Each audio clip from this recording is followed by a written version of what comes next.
इस सेशन में हम लोग LR0 ग्रामर और कॉन्फ्लिक्ट्स इन LR0 पार्स टेबल के बारे में जानेंगे। ओके, तो LR0 ग्रामर क्या होती है? कहता है कि एक कोई ग्रामर आपको गिवन है कॉन्टेक्स्ट फ्री, ओके, और आपको ये चेक करना है कि क्या वो ग्रामर LR0 ग्रामर है। तो आप क्या करिए, उसके लिए एक LR0 पार्स टेबल कंस्ट्रक्ट कीजिए, ओके। और LR0 पार्स टेबल में जो एक्शन वाला पार्ट है, अगर उस एक्शन वाले पार्ट में किसी भी सेल में मल्टीपल एंट्री नहीं है तो इसका मतलब जिस ग्रामर के लिए आपने LR0 पार्स टेबल कंस्ट्रक्ट की है वो ग्रामर LR0 ग्रामर है, ओके। और अगर कोई एक सिंगल सेल भी मल्टीपल एंट्री रखती है, इसका मतलब है कि जिस ग्रामर के लिए LR0 पार्स टेबल कंस्ट्रक्ट की गई है वो ग्रामर LR0 ग्रामर नहीं है, ओके। तो अब जैसा कि हम जानते हैं कि LR0 पार्स टेबल में जो एक्शन वाला पार्ट है उसके अंदर जो एंट्रीज रखी जाती हैं वो दो तरह की होती हैं, ओके।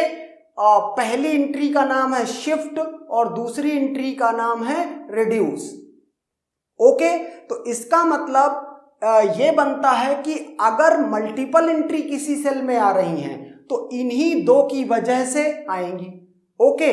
तो हम क्या करते हैं, ये इन दोनों एंट्रीज का कॉम्बिनेशन बनाते हैं कि किसी सेल में क्या क्या एंट्री पॉसिबल है, ओके। तो यहां पर हमने कहा कि अगर शिफ्ट को मैं S बोल दूं और रिड्यूस को मैं R बोल दूं, ओके, रिड्यूस को कैपिटल R बोल देता हूं, तो ये चार कॉम्बिनेशन बन रहे हैं।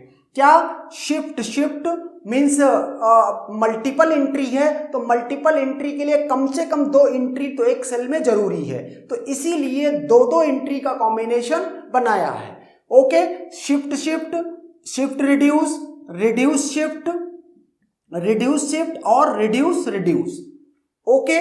तो अब ये यहां पर अगर आप देखें तो जो ये SR है, एक सेल में आप ऐसे सेल है तो आप इसमें शिफ्ट सपोज करो 2 और R3 ऐसे लिखता हूं या R3 और S2 लिखता हूं, तो दोनों एक ही बात है और इसीलिए इसको हम ओवरऑल क्या बोलेंगे कि शिफ्ट रिड्यूस एंट्री है ये, ओके। ये शिफ्ट और रिड्यूस दो एंट्रीज हैं, ओके। तो इनको अलग अलग बोलने की जरूरत नहीं है। एक है रिड्यूस एंट्री। तो अब यहां पर बात करते हैं सबसे पहले कि क्या शिफ्ट एंट्री एक LR0 पार्स टेबल में हो सकती है, ओके। माई आर्ग्यूमेंट इज ये एंट्री कभी भी नहीं हो सकती है। क्यों नहीं हो सकती है? क्योंकि अगर ऐसा हुआ कि शिफ्ट एंट्री एक ही सेल में जा रही है, ओके, इसका मतलब ये हुआ कि एक्शन पार्ट के एक ही सेल में जा रही है, इसका मतलब ये हुआ कि जिस LR0 ऑटोमेशन को देख करके आपने ये टेबल कंस्ट्रक्ट की है वो LR0 ऑटोमेशन एक्चुअल में DFA है ही नहीं, जबकि हम ये जानते हैं कि वो DFA है।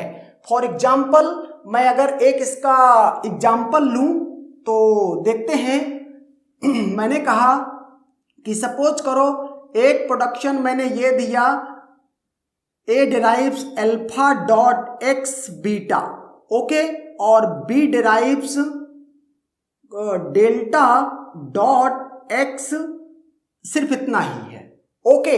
और आप कह रहे हैं कि शिफ्ट एंट्री एक सेल में जा सकती है, तो वो तभी जा सकती है कि जब x को हमने यहां पर ट्रांजिशन दिया, एक नई स्टेट, ये सपोज करो 1 स्टेट है I1, ये I2, और एक x को ट्रांजिशन देके इस स्टेट में लेके आए और ये है I3, ओके। अगर x टर्मिनल है तभी ये शिफ्ट एंट्री है, ओके। और I1 सपोज करो I ना करके इसको मैं क्या कर दूं, 1 कर दूं, और ये एक एक्शन पार्ट के x की इस सेल में ये एंट्री जाएगी, तो इस एंट्री में क्या कहूंगा S2, और यहां से x पे I3 पे भी गया है तो इसको कहूंगा S3। इसका मतलब क्या हुआ, same input same terminal X पढ़ने पर दो अलग अलग स्टेट में जा रहा है। यही तो नॉन डिटर्मिनिस्टिक डीएफए की डेफिनेशन है कि एक इनपुट पर, सिंगल इनपुट पर चॉइसेस हो, इस स्टेट पर हूं, X पढ़ करके इस स्टेट पे जाऊं या इस स्टेट पे जाऊं। ओके, मीन्स ये नॉन डिटर्मिनिस्टिक फाइनाइट ऑटोमेटा की डेफिनेशन है। ओके, और जबकि हमको पता है कि जो LR0 ऑटोमेशन है वो एक्चुअल में NFA है। इट मीन्स कभी भी शिफ्ट कॉन्फ्लिक्ट नहीं क्रिएट हो सकता है। ओके, तो अब इसका मतलब दो ही तरह के कॉन्फ्लिक्ट बचते हैं, दो ही तरीकों की वजह से एक सेल में मल्टीपल एंट्री आ सकती है। एक शिफ्ट रिड्यूस कॉन्फ्लिक्ट, जो मल्टीपल एंट्री एक सेल में है उसी को कॉन्फ्लिक्ट भी बोला जा रहा है। ओके, तो एक हो रहा है शिफ्ट रिड्यूस कॉन्फ्लिक्ट और दूसरा हो रहा है रिड्यूस कॉन्फ्लिक्ट। ओके, तो शिफ्ट रिड्यूस कॉन्फ्लिक्ट का कॉन्सेप्ट क्या कहता है कि अगर किसी स्टेट पर, ओके, किसी एक सिंगल स्टेट पर सिनेरियो ये हो कि एक LR0 आइटम इस तरह से हो, A derives alpha dot X beta, जहां पर X डॉट के इमीडिएट जो X है वो हर हाल में टर्मिनल होना चाहिए, तभी इसको आप शिफ्ट बोलेंगे। अगर ये नॉन टर्मिनल है तो वो शिफ्ट एंट्री नहीं है, वो गो टू में जाएगी। ओके, तो अगर आप इसको शिफ्ट कह रहे हो तो X हर हाल में क्या होना चाहिए, टर्मिनल होना चाहिए। और दूसरा एक प्रोडक्शन, एक LR0 आइटम और होना चाहिए और उसमें डॉट, इसके RHS में डॉट सबसे एंड में होना चाहिए, मतलब इस आइटम को आप क्या बोल सको, रिड्यूस्ड आइटम बोल सको।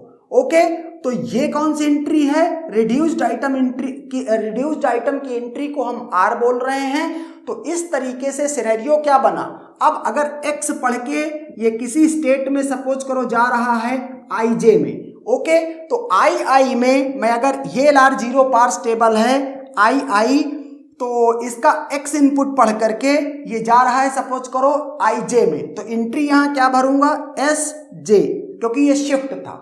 ओके, और II स्टेट पर अगर सपोज करो B डिराइव्स डेल्टा का प्रोडक्शन नंबर है 1 लेट कि, तो B डिराइव्स डेल्टा डॉट, इस प्रोडक्शन को आपने नंबर 1 दी, मींस B डिराइव्स डेल्टा को प्रोडक्शन नंबर 1 दिया है और ये LR0 आइटम है B derives delta dot. Okay, तो ये किस स्टेट में, किस रो में जाएगा, II के ही रो में रहेगा। और कहां कहां ये एंट्री फिल की जाएगी, अगर ये LR0 पार्स टेबल है तो एक्शन पार्ट में जितने टर्मिनल हैं उसमें II के सामने सारे उसमें फिल किया जाएगा। इसका मतलब यहां पर R1 फिल किया जाएगा। अब चाहे स्मॉल R1 रखो चाहे कैपिटल R1 रखो, दोनों में अपने को कोई प्रॉब्लम नहीं है। ये डॉलर भी टर्मिनल, ये एक्शन वाला पार्ट है, तो यहां पे भी R1 एंट्री जाएगी। तो इस तरह से आप देख रहे हैं कि LR0 पार्स टेबल में यहां पर शिफ्ट रिड्यूस एंट्री एक ही मेमोरी सेल में आ गई। तो इस वजह से इस सिनेरियो को क्या बोल रहे हैं, इस सिनेरियो को बोल रहे हैं SR कॉन्फ्लिक्ट।